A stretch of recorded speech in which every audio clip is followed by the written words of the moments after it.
My friend and I decided we would explore this abandoned building at the top of this hill in our town. We had nothing better to do and decided it would be a nice little adventure for us. Everyone else in our town was too chicken to do it anyway. We made fun of any kids that would scurry past it or cover their eyes on the way to the other side of town. Today was a special day. We would document exactly what was in that house. It was sealed off, so it wasn't like we could just waltz in the front door. Our plan was to bring some things from the hardware store and some machetes to hack our way in. We would have to do this in the dead of night, of course, to be able to actually succeed without someone spotting us. We had an old camcorder that was stashed away in my dad's attic.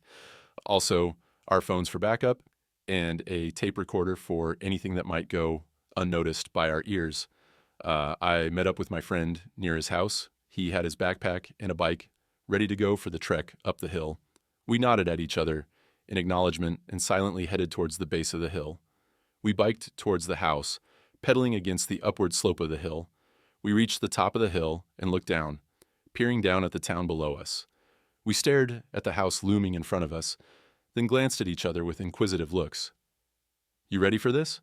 I directed towards my friend. "As ready as I'll ever be," he said in response. I took a deep breath and let out a powerful exhale. "All right, man, let's do this," I uttered while walking our bikes to the front door. We knocked on the door, half expecting a response. I closed my eyes and took another deep breath. I always struggled with anxiety and overthinking. I opened them and felt a hand shake my shoulder violently. I gasped and came to. Suddenly, I looked around quickly to see my friend chuckling and holding his stomach from laughter. I shoved him, "Quit messing around, dude. We gotta be serious." He sighed and said, "All right, bro, let's go in." I could tell we were both nervous about it, but had different ways of dealing with it. He dealt with uncomfortable feelings through humor, and I was the type to hold it in until I felt like bursting. My way of dealing with things was a lot more unhealthy. We tried the front door to find it was locked. I wondered why after all this time. The door was locked like that. Definitely perplexing, but I motioned for my friend to follow me to the back to see if there was another way in. We crept towards the back. While looking behind us, the feeling of paranoia was definitely there. After all, we were doing something we weren't supposed to be doing. We heard a ruffle in the leaves and got startled. My friend jumped, but I squinted my eyes to see if I could make out a figure of some kind. Suddenly, a black figure darted our way. Damn, maybe we were screwed after all. We flinched, only to see it was a large raccoon. I sighed with relief. My friend chuckled and nudged me with his elbow. "Come on, man. What were you scared for?" I shoved him back and uttered, "You were just as scared," while shaking my head. Couldn't believe we got so worked up over a raccoon.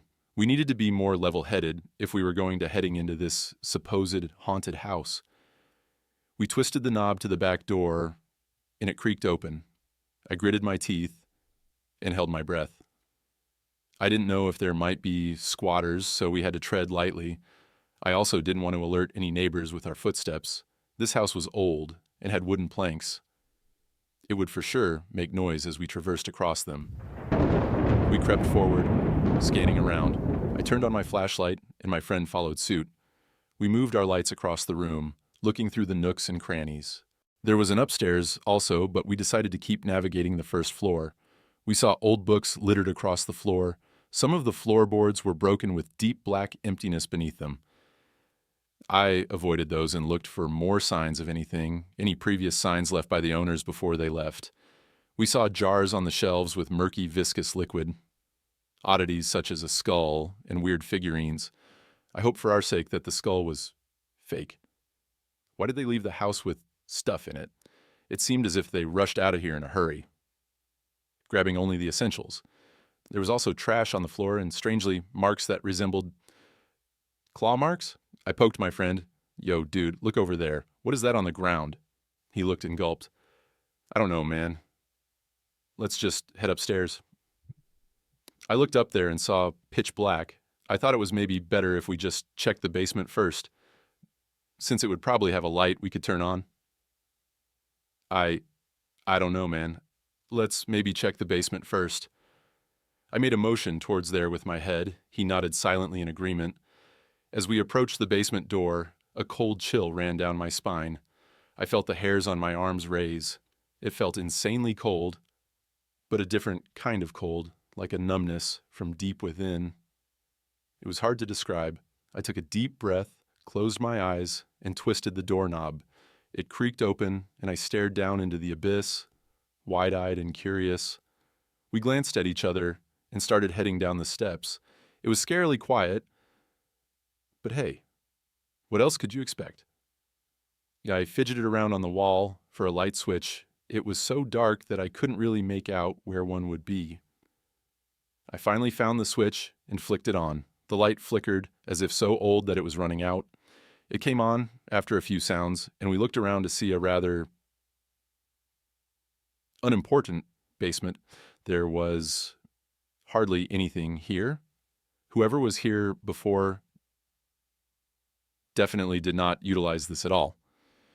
If they left things upstairs, then I figured they would have maybe left some here. Sighing, I turned to my friend, shook my head. He looked at me, also disappointed, and shrugged his shoulders. We were about to head back when I tripped on something. I almost face-planted before my friend grabbed me underneath the arms to stop me from doing so. I glanced down to see a handle sticking out from the concrete floor. I stared at it, bewildered. I couldn't comprehend why there would be a door on the floor. It had to lead somewhere. There was, however, a noticeable lock on it. Luckily, we were prepared for that. My friend fumbled around in his backpack and produced a pair of chain cutters. I took it in my hands and forcibly cut the metal chain. It clinked down to the floor, and I grabbed the handle. I grabbed it with both hands and grunted while pulling it towards with brute force. It creaked open, and I peered into it. It was very dark and had a slight musty smell to it. I wrinkled my nose at the smell of it. There had to be some old ass mold in here.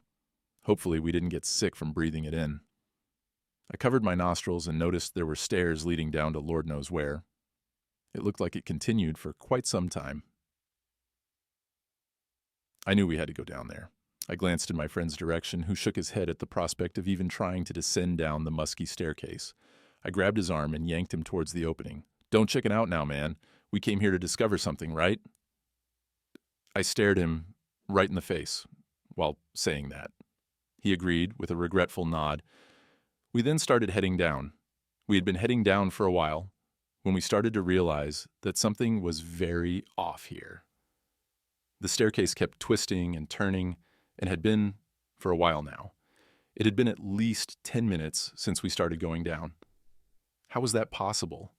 This was the deepest staircase I had ever seen, in a basement especially of all places. How did it even fit in here? We both started to show signs of discomfort and fear. As we descended even further, the light from the hole at the entrance slowly disappeared. We were definitely in uncharted territory now. Going at a steady pace, we finally saw the steps beginning to come to an end. I sighed out of relief, so we weren't crazy. The steps actually did end at some point. This place was every for sure. It was covered in some sort of black goo, very sticky. It was hard to get off once touched. It had a strange, old, dusty look to it, and it was a large room. I couldn't even really see the walls on either side. There was an open exit at the far end of the other side of the room. The door looked so tiny that I could barely make it out.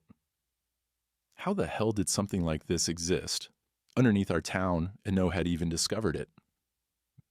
We started navigating across the empty room. As we did so, I could have sworn I heard creaks and bumps as if something was there, in the far reaches of the dark. I swiveled my head around constantly and felt like I could barely make shapes out. It probably was just my imagination, though. Your mind could do funny things in the dark. I shook off the notion that anything alive could even remotely be down here. Nothing could survive in these conditions. After what seemed like an hour, we finally reached the other side. We trudged through and saw the most baffling sight I think I've ever seen in my life. Pure white. The other side was pure white, as if absent of any matter or semblance of it. We looked back, and the door was still there, thankfully.